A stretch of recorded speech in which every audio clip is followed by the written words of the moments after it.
बोले वैसे तो ये उत्तर प्रदेश कन्नौज के निवासी हैं, पर कुछ वर्षों से जगन्नाथपुरी में महाप्रभु जगन्नाथ जी के पास रहते हैं।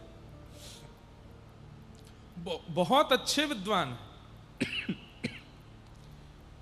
इन्हें अगर आप हरा दो और इनसे विजय पत्र यदि आप लिखवा लो तो हम आपको भारत का सबसे बड़ा विजेता विद्वान घोषित कर देंगे। ध्यान से सुनिएगा। लेकिन भक्त का बंधुओं एक स्वरूप होता है कि वो विवाद से बचेगा। अगर कहीं विवाद हो रहा है और ठाकुर जी का भक्त यदि वहां पहुंच जाए ना, तो वो तुरंत क्षमा मांग लेगा, तुरंत कान पकड़ लेगा, तुरंत हाथ जोड़ लेगा। उसकी गलती नहीं है तो भी उसको विवाद नहीं चाहिए, सब समाधान हो जाए, संवाद कर लो, विवाद मत करो। इन्होंने जैसे ही माधवदास का नाम सुना तो बोले ठीक है, मैं जाता हूं जगन्नाथपुरी और उसको हरा करके उससे विजय पत्र लिखवा के लाऊंगा, उसके बाद आप भारत का सबसे बड़ा विद्वान मुझे घोषित करेंगे। बोले हाँ बिल्कुल करेंगे। वो ब्राह्मण काशी से निकले। माधवदास जी तो बेचारे ठाकुर जगन्नाथ जी को पूर्ण समर्पित थे। विद्वान जगन्नाथपुरी पहुंचा और उसने जगन्नाथपुरी आकर के ढूंढा, कहां है माधवदास। लोगों ने बता दिया और ये माधवदास जी की कुटिया में पहुंचे और कुटिया के भीतर जाकर के माधवदास जी को बताया, मैं काशी से आया हूं, बहुत बड़ा विद्वान हूं, ये देखो मैंने इतने सारे लोगों को हराया है, मैंने सुना है तुम बहुत बड़े विद्वान हो, आओ शास्त्रार्थ करो मेरे साथ। माधवदास जी हाथ जोड़ के बोले, भगवान शास्त्रार्थ करके आप मुझे हराना चाहते हैं, स्वयं जीतना चाहते हैं। बोले हाँ, तो मैं अपनी हार पहले ही स्वीकार कर लेता हूं, आपके चरण पकड़ता हूं। आप जीते मैं हारा, आपकी विजय हुई। सब लोग इधर देखो, यहां देखो।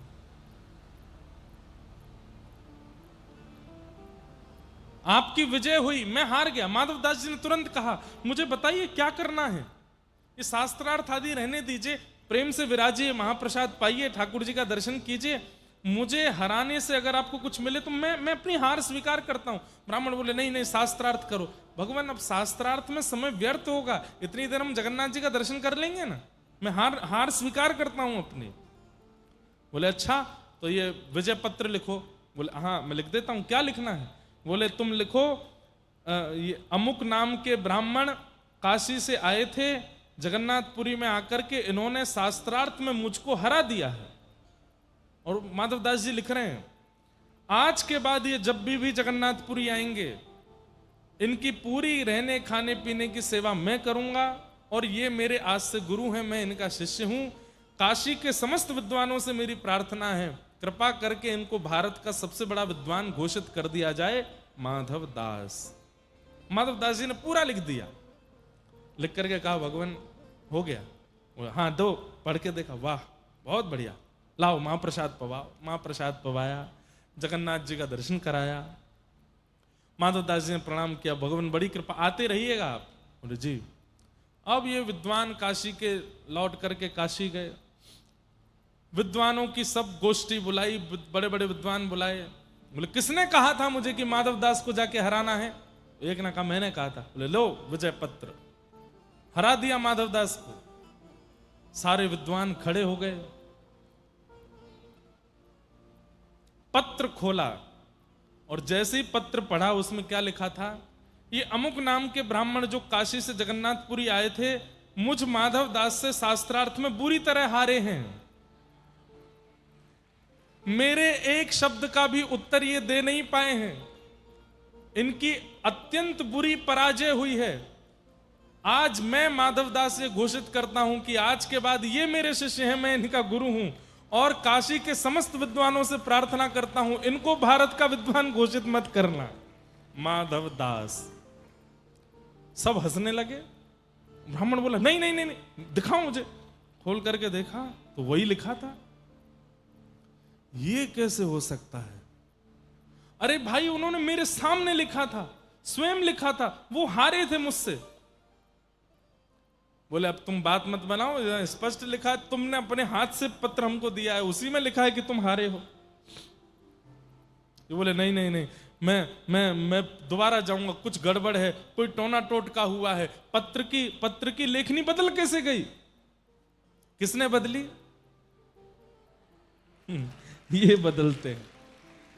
अपने समर्पितों का कुछ भी कर सकते हैं ये, इसलिए पंगा नहीं लेना। किसी वैष्णव भक्त से पंगा मत लेना, क्योंकि ये जगन्नाथ हैं। नाथ का मतलब क्या होता है? रक्षक। अगर ये किसी को स्वीकार कर लेते हैं तो फिर उसका इंद्र भी बाल बांका नहीं कर सकता। वो ब्राह्मण पहुंच गया दोबारा काशी से जगन्नाथपुरी। माधवदास जी महाप्रभु जी के दर्शन के लिए जा रहे थे। ब्राह्मण ने तुरंत मार्ग रोका। ए माधवदास, कौन सा टोना टोटका सीखा? अरे गुरुजी आप आए हैं, प्रणाम। ये नाटक मत करो मेरे सामने। ये पत्र उल्टा कैसे हो गया? माधवदास जी बोले मैंने तो आपके सामने लिखा, आपने बैठ करके लिखवाया, जो शब्द आपके थे मैंने वही लिखा। बोले पढ़ो। माधवदास जी ने जब पढ़ा तो माधवदास जी को भी हंसी आ गई। ये मैंने तो नहीं लिखा। बोले हस्ताक्षर तुम्हारे हैं? बोले हाँ हस्ताक्षर तो मेरे हैं। अरे मेरी बड़ी बदनामी हो गई काशी में। बोले अब क्या करें ये बताओ। काशी के कुछ विद्वान जगन्नाथपुरी आए हुए हैं। काशी के कुछ विद्वान जगन्नाथपुरी आए हुए हैं और वो यत्र तत्र घूम रहे हैं।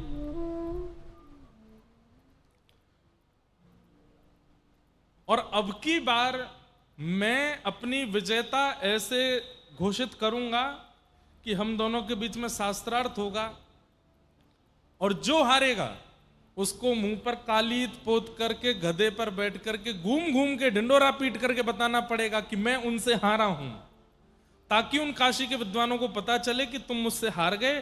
तब मेरी फिर जो मेरी इज्जत खराब हुई है वो बचेगी।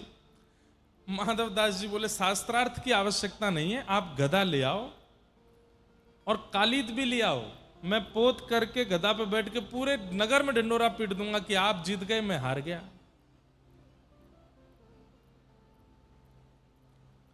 मेरा अभी दर्शन का समय हो रहा है, तो गधे और कालीत की व्यवस्था आप कर लीजिए, मैं दर्शन करके आता हूं, आप सिम्म द्वार पे मुझे मिल जाना, पूरे मुंह पे कालीत पोत के गधे पे बैठा देना, मैं घूम घूम के सबको बता दूंगा। तो काशी के ब्राह्मण बोले हाँ ये अच्छा है, तुम दर्शन करके आओ, मैं गधा लेके आता हूं। यहां माधवदास जी अंदर दर्शन करने गए, ब्राह्मण गधा लेने गया, कुछ कालीत लेकर के आया। माधवदास जी तो महाप्रभु जगन्नाथ जी का दर्शन कर रहे थे। महाप्रभु जगन्नाथ जी ने ऐसा रूप धारण किया कि माधवदास जी तो वहीं खड़े रह गए, बाहर निकलना ही भूल गए। ठाकुर जी माधवदास का रूप धारण करके बाहर आ गए। महाप्रभु जगन्नाथ माधवदास जी के रूप में निकल करके सिम्म द्वार से बाहर आए तो वो सामने वो विद्वान खड़ा था। हाँ हाँ जैसी हमारी बात हुई थी, बैठ जाओ गधे पर। और वहां भीड़ भी इकट्ठी हो गई थी गधे को देख के, ये सब देख के। माधवदास जी बोले गधे पर तो बैठ जाएगा, लेकिन वो बैठेगा जो हारेगा, अब शास्त्रार्थ करो। तो तुम तो मना किए थे शास्त्रार्थ नहीं करना, बोले कि अब मूड बदल गया, अब शास्त्रार्थ करना है, बैठो।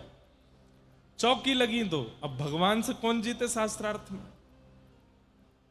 जैसे ही एक पंक्ति प्रारंभ की, भगवान उस विद्वान ने उसका ऐसा खंडन किया, भगवान ने ऐसा खंडन किया, जितनी बातें वो करता गया सबका खंडन करते करते तालियां पिटने लगी महाराज, सब जय जयकार करने लगे, हमारे माधवदास की जय हो, पुरी के माधवदास की जय हो, जगन्नाथ के दास की जय हो। वो ब्राह्मण बेचारा अपनी नजर नीचे करके बैठा। ठाकुर जी बोले उठो, कालीत लेकर के उसके मुंह पे लगाई, माथे पे लगाई, नाक पे लगाई, बोले बैठो गधे पर। गधे पे बैठा के बोले अब जाओ पूरे नगर में घूम घूम करके बोलो माधवदास जीता मैं हारा।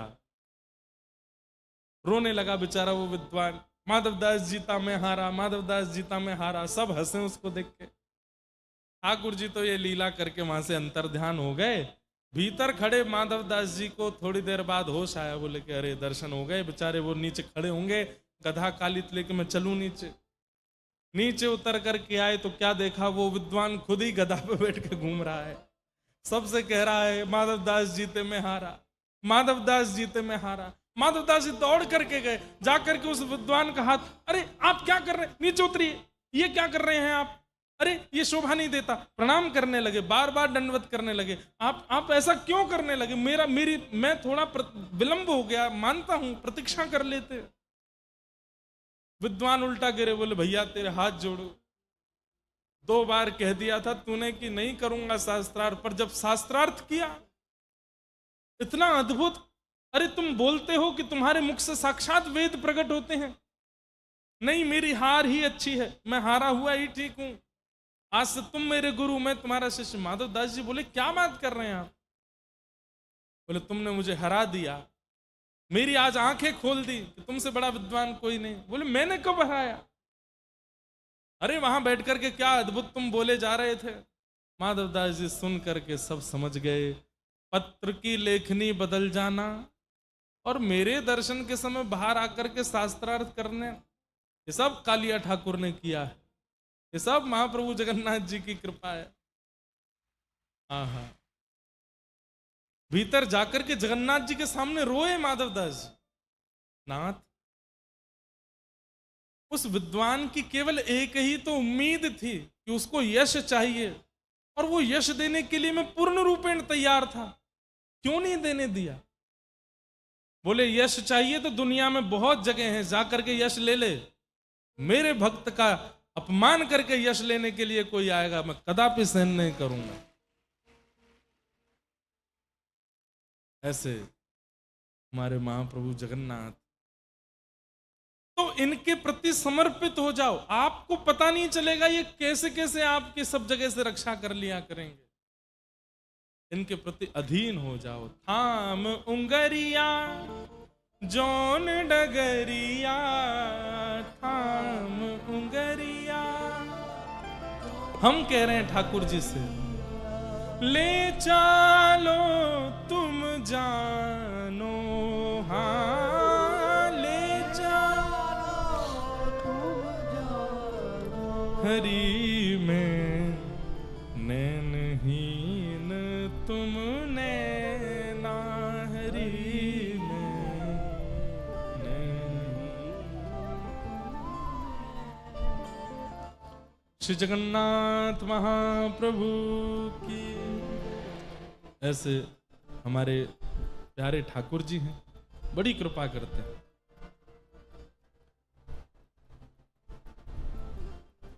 सवै पुंसां परो धर्मो, यतो भक्ते अदोक्षजे, अहैतुक्य प्रतिहता ययात्मा संप्रसीदति।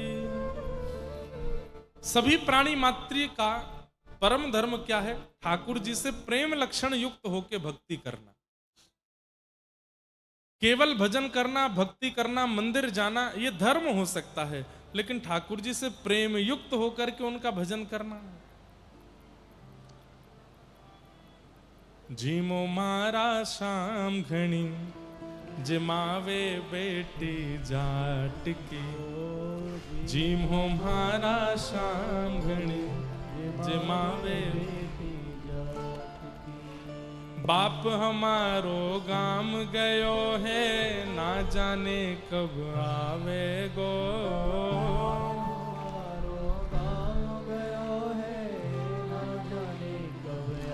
कर्माबाई कह रही हैं जगन्नाथ जी से, वाके भरोसे बैठो रहो तो भूखो ही रह जावे गो, वाके भरोसे।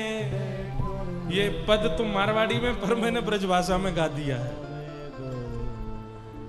आज जमाऊं थाने खींचड़ी, फिर कल आगे क्या है, आगे राबड़ी घाट की है, क्या है, छाछ की। रबड़ी छाछ से बनती है, राबड़ी, अच्छा मतलब वो, अच्छा मुझे लगा रबड़ी। जीमो मारा शाम घणी, जिमावे बेटी जाट की, थाली भर के लाए खिचड़ो, ऊपर की बात की, जीमो मारा शाम घनी जमावे बेटी। यही है जगन्नाथ। अब एक तो होता है कि हम भोग लगाते हैं ठाकुर जी का, वो धर्म है, लेकिन कर्माबाई ठाकुर जी से कह रही है कि हमारे पिताजी के हाथ से तो आप प्रेम से पाते हो, और पिताजी हमारे भरोसे आपको छोड़ के गए हैं, तो आप 3 दिन हो गए भोग नहीं लगा रहे हो। अरे ये मोटे मोटे गाल आपके सब पिचक जाएंगे, पतले दुबले हो जाओगे, फिर पिताजी आकर के आपको कहीं छोड़े आएंगे, दूसरे गोपाल जी ले आएंगे, प्रेम से पाले। अरे इतने बड़े बड़े राक्षसों को मारते हो, बल चाहिए उसके लिए खिचड़ी तो खानी पड़ेगी ना। अच्छा, या मैंने घी डाल दूं, या मैं नेक और काजू बादाम पिस्ता डाल दूं, नेक और पौष्टिक कर दूं, तब तो पाओगे। इतने प्रेम से पुकार रही है ठाकुर जी को। ठाकुर जी दौड़े चले आए। ये क्या है? ये परम धर्म है। आप केवल अपने नियम का ध्यान रखते हैं, इतने बजे उठा देना है, ये पोशाक पहना देनी है, इतनी आरती कर देनी है, थाली धर देनी है, बढ़िया पर्दा कर देना है, स्तुतियों का पाठ करना है, पर्दा खोल के भोग उठाना है, ऑफिस जाना है, दफ्तर जाना है, और रात में आके ठाकुर जी को सुला देना। ये धर्म तो है, ये भक्ति तो है, लेकिन प्रेम शून्य के कारण परम धर्म नहीं है। ठाकुर जी को बहुत प्रिय नहीं लगता होगा। आप धर्मयुक्त हो जाओगे, आप इसके द्वारा पुण्य की प्राप्ति कर लोगे, लेकिन परमात्मा नहीं मिलेंगे इस ऐसी वाली भक्ति से। उसके लिए तो प्रेम करना पड़ेगा, प्रेम युक्त भक्ति करनी पड़ेगी। अच्छा, एक बात मैं कहूं, उड़ीसा में जब जब मैं कथा करने आता हूं, अधिकतर मेरे पास एक ही प्रश्न आता है,